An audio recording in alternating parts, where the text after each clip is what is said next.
আসসালামু আলাইকুম। আশা করি গ্রুপে সবাই ভালো আছেন। তো আমি আসলে এখন ভয়েসটা দিতেছি একটা ইনফরমেশনের জন্য। বিশেষ করে আপনারা যারা নাপোলিতে জমা দিছেন, দিয়ে রিটার্ন পাসপোর্ট পাইছেন, তো আপনারা আপনাদের মালিকের সাথে জরুরি ভিত্তিতে যোগাযোগ করেন। কারণ নাপোলি প্রেফেক্টুরা থেকে মানে একটা খবর পাইলাম যে আমাদের উকিল বলছে যে কাজ শুরু হয়ে গেছে। গত মঙ্গলবার থেকে ওরা কাজ ধরছে, যাচাই বাছাই করা শুরু করছে প্রেফেক্টুরা থেকে।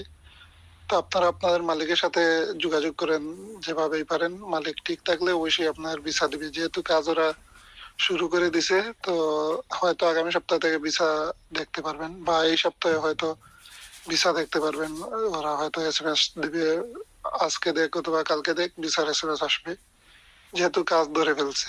তো মোটামুটি যাচাই বাছাই করতেছে। তো এতটুকুই জানি, আমার উকিল বল